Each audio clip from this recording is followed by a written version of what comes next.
Assalamualaikum warahmatullahi wabarakatuh. Yang saya hormati Ibu dosen pengampu pembelajaran bahasa Indonesia SDMI, yaitu Ibu Wahyu Nuning Budiarti SEMPD.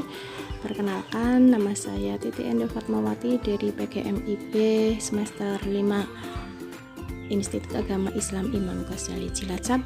Di sini saya akan mempresentasikan makalah, yaitu tentang metode pembelajaran bahasa Indonesia SDMI.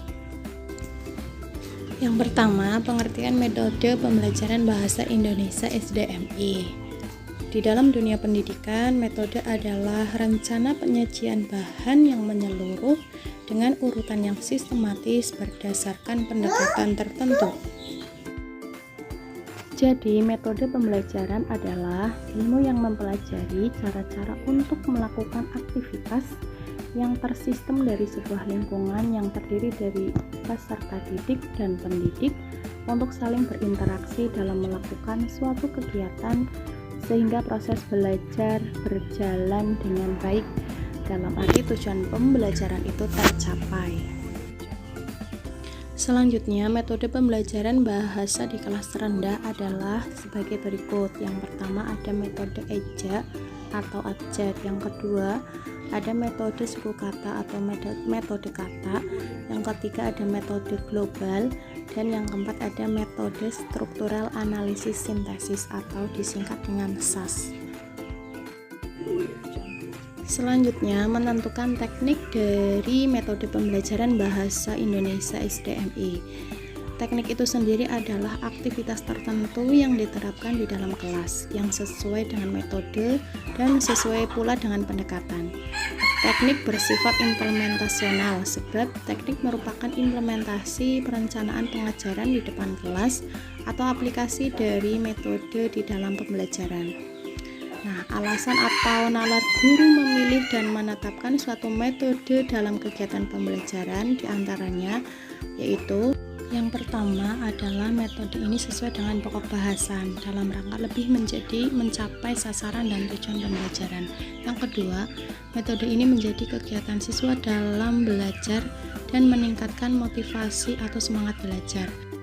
Yang ketiga, metode ini memperjelas dasar, kerangka, isi, dan tujuan dari pokok bahasan sehingga pemahaman siswa semakin jelas. Selanjutnya, metode dipilih guru dengan asas di atas berdasarkan pertimbangan praktis, rasional, dikuatkan oleh kiat dan pengalaman guru mengajar. Selanjutnya, metode yang berdaya guna.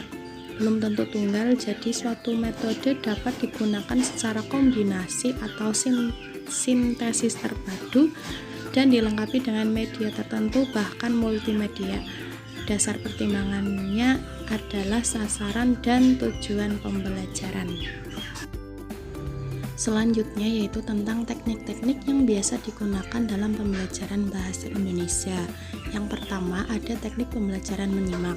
Yang kedua ada teknik pembelajaran berbicara.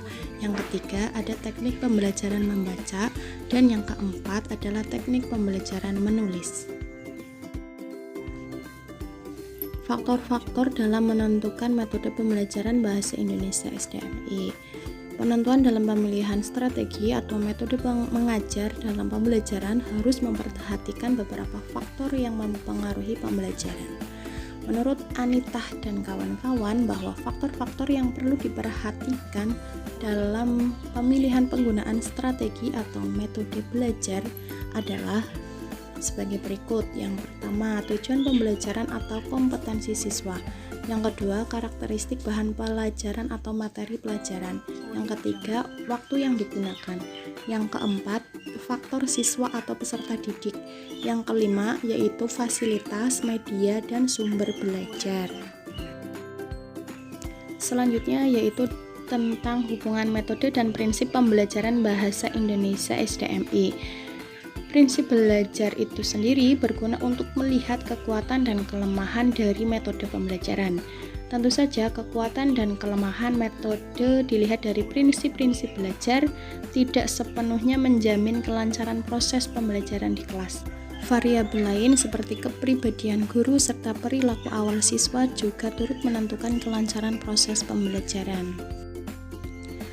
Menurut Boris, aspek-aspek terkait dalam penentuan keunggulan dan kelemahan metode pembelajaran adalah yang pertama, motivasi, 2, keaktifan berpikir siswa, 3, umpan balik, dan keempat atau yang terakhir adalah kecepatan belajar. Sekian presentasi yang dapat saya sampaikan, banyak kesalahan dan kekurangan. Saya mohon maaf yang sebesar-besarnya. Sekian dan terima kasih. Wassalamualaikum warahmatullahi wabarakatuh.